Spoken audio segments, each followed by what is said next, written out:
So basically, Israel has a very complicated political system. It's a system created of coalitions, 120 members of the Knesset. The person who forms the government has to have 61. The problem is nobody can get to 61 at the moment. And so the president has a mathematical calculation who is recommending more, who is getting the most recommendations by all the parties. And even though Netanyahu is not getting to 61, he is getting the most recommendations from the parties. He's got the ultra-Orthodox who recommend him and some of the right-wing parties who recommend him. So he got to 52 recommendations. The next one in line, who is Yair Lapid, the head of Yesh Atid party, is not getting as many. He's getting a lot less because two of the parties that he was counting on have decided not to recommend anyone, and the other parties recommending themselves. So at the moment, it's a very complicated puzzle that nobody could really piece together. When you think about this a bit more broadly, I mean, obviously you and I talk so often about the Abraham Accords and what that means, not just for Israel, for the broader region in terms of security.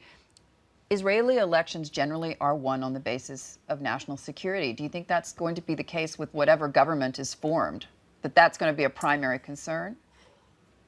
Well, Benjamin Netanyahu, of course, run on two main platforms. One is the fact, look what I've done. I've brought the Abraham Accords, and he's quite right. In 72 years, we haven't had more peace deals with the Arab world than under his premiership.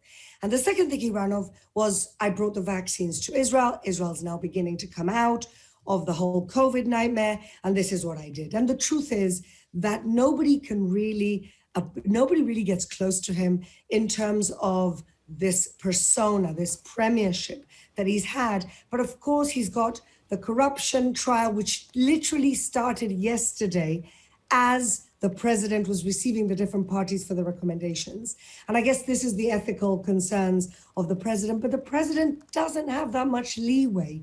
It's really very clear what his role is. The president in Israel is, of course, a ceremonial role as head of state. It's not a political role per se. And so the president is pretty limited.